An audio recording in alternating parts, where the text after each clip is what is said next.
Nakaka-work mo na, nakakasayaw mo na yung mga artists natin dito sa ABS. Opo. Bali, nag-start po yun sa ano nila, sa Sibcon concert ng BDBGYO. Thank you, Sir Janela. Galing ni Asi. Okay. Ishi, ko naman, kwento mo naman kami tungkol sa... Wait lang. Pinoy ka ba na full? Kasi yung pangalan mo palang Ishiro, parang... Half lang po. Half? Sa kaniwala. Pero kanan yung pinag-alala. Sa baba lang yun. Ito yung Japanese, ito yung... Japanese-Filipino. Okay. Ano po, yung Dreammaker po yung first ever na sinalihan ko. Kasi ever since po, sobrang mahihain talaga po ako.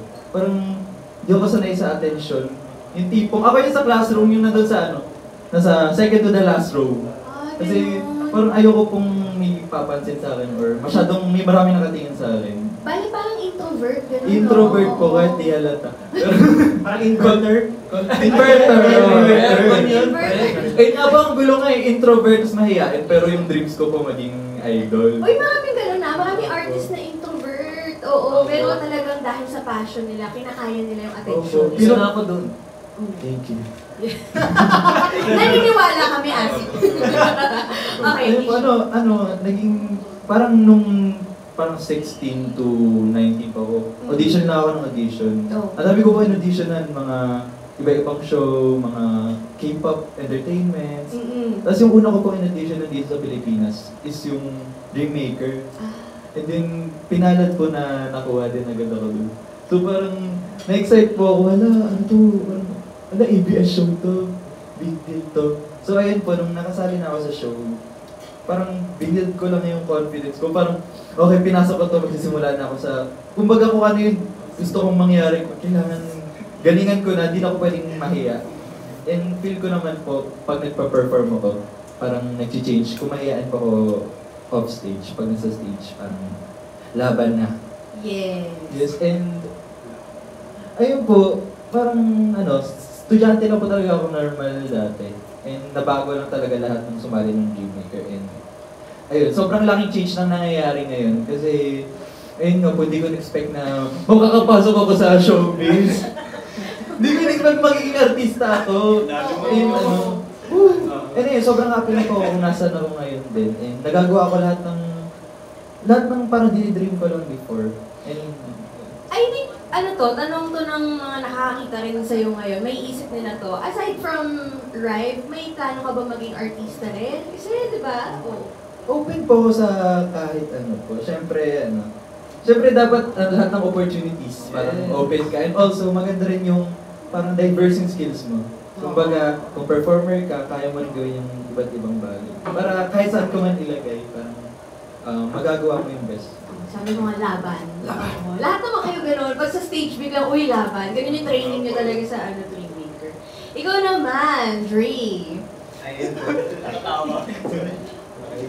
Bale, before po ako Ay, wait lang, Ishi, hindi ka pa nag-sample. Hindi na siya makalalag pa sa akin. Ishi. Ano gusto mo? Kanta or sasayaw? Umano siya sa audition niya no? Sa akin, hindi yata alam ng iba. Yung pinaka-audition ko talaga. Yung mall audition ko po para sa Dreammaker. Isa po sa kinanta ko is Tumitigil ang Mundo. By BGYO. Okay, go. Madaming nakakalimutan, nawawala na sa isipan. Hindi alam ang gagawin kapag ika'y nakatingin. Kasi alam mo ba na dahil sa'yo, tumitigil ang mundo. Sa kislap ng mata mo, makarating man kung saan, kung lang mabalikan mo to. Bakit mo pinanditilakan? Parang hindi naman kami nahalatang nataasan ka. Ang ganda. Good job. Okay, Dre, balik tayo sa'yo. So, bale po, before po ako mag-grind, I was a dancer, backup dancer sa industry. So, professional dancer ka na talaga? Pinabayaan ka to dance, basically? Oo. Pero before po ako maging professional dancer, nag-audition muna po ako. Lahat nag-start din sa Starhunt. Nag-audition po ako sa Starhunt before. Tapos, kasabayan po namin na binubuo yung BDBGYO before. Tapos, nag-produce si Starhunt ng boy group, which is for World of Dance lang siya, na co-compete. And naging B2Win. Yun yung name ng group namin before, B2Win. Tapos, doon, nung time na yun, doon ko parang na-introduce yung sarili ko sa community dito, sa dance community dito. Tapos doon ko siya na-explore na para makapag-train pa, para mas maging better pa ako, ganun. Tapos, doon na din pumasok yung mga work sa industry, yung kung sino yung i-back ko, ganun. Tapos, Natapos na ano. So, ang dami mo nang naka-work, no? Ay, bago ka mag-Dreammaker, nakaka-work mo na, nakakasayaw mo na yung mga artists natin dito sa ABS. Opo. Bali, nag-start po yun sa ano nila, sa Sibcon concert ng BDBGYO. Doon po ako parang nagkaroon ng tawag dito, experience sa mga artists. Tapos doon ko din po nalaman din na parang gusto ko pa po ng more pa sa sarili ko, ng skills, ng panibagong matututunan.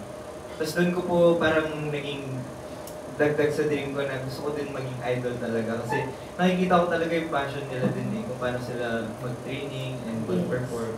Ayun. Tapos, after that, doon na po pumasok yung audition sa Dreammaker. Na, ayan, hindi ko na siya pinalagpas talaga kasi dalawang audition pa nga po yung pinuntahan ko imbes na kahit isa lang po dapat.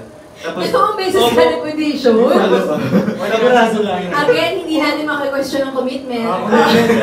Dalawang beses nag-audition. Kasi yung first audition ko po, hindi po parang satisfied. Satisfied kung parang may kulang pa, gano'n. Tapos dun sa pangalawang audition ko po, kilala na nga po ako nila, yung mga staff dun sa mismong nag-audition. Sabi, dito ka. Ikaw na naman? Bawal na mag-audition. Di ba nag-audition ka na? Oo. Tapos po, parang after dun, nung sinabi nila yun, umiyak po kasi hindi ko talaga alam kung pasok ba talaga ako dun sa first audition ko. So, parang dinamdam ko talaga na bakit hindi na pwede bumawin ganyan.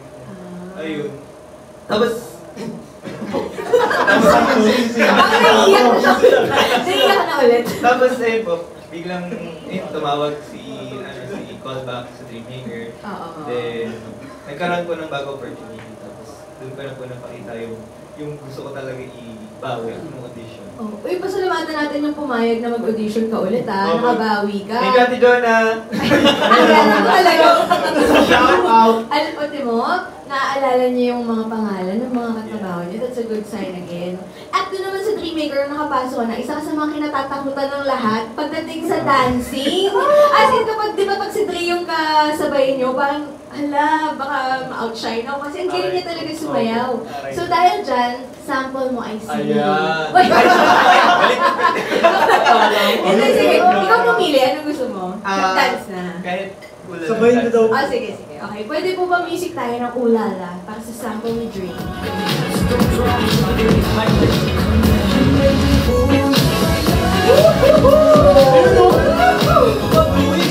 Aba, oh! Uy! Tambot man yan! Ano po to kayo? Eddie Perry! Iba yung galang na professional, no? Parang hindi kaya ng mga tumitiktok-tiktok mo sa bedroom. Iba pag professional. Okay, thank you so much, Dre. And Matthew! Matthew na, of course, from Dreammaker din. Pero nagulat kaming lahat nung umexcel na ka rin sa Star Magic.